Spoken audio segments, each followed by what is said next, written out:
Hello ka parokya, adun na sad kita isgutan karon mahitungod sa liturgical music, kini ang salmo.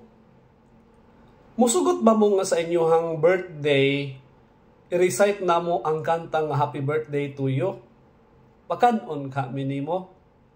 Ingon ana usab kalain kung dili kantahon ang salmo responsorio.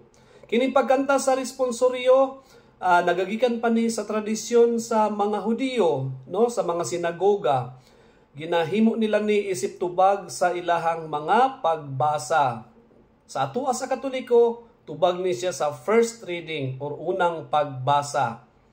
Ang teksto ni ini gikan gyud mismo sa graduale, no, murag kanang step sa altar ba, graduale. Kanang sa salterio, di na siya pwede dungagan, di po na siya pwede ilisan. Kay ngano, dili siya mamao ang tubag nga gihuna-huna sa simbahan para sa first reading o sa unang pagbasa.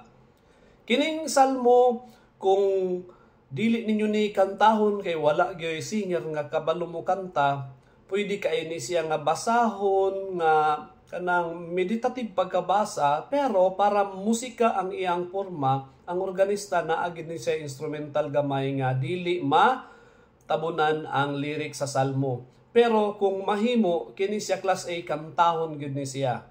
Nagakanta ba mong salmo diha ka parokya? Hinaot nga nindot inyo ang mga salmo. Bisag isa o duha ka tuno pwede na jud kaayo. Kana lang, God bless.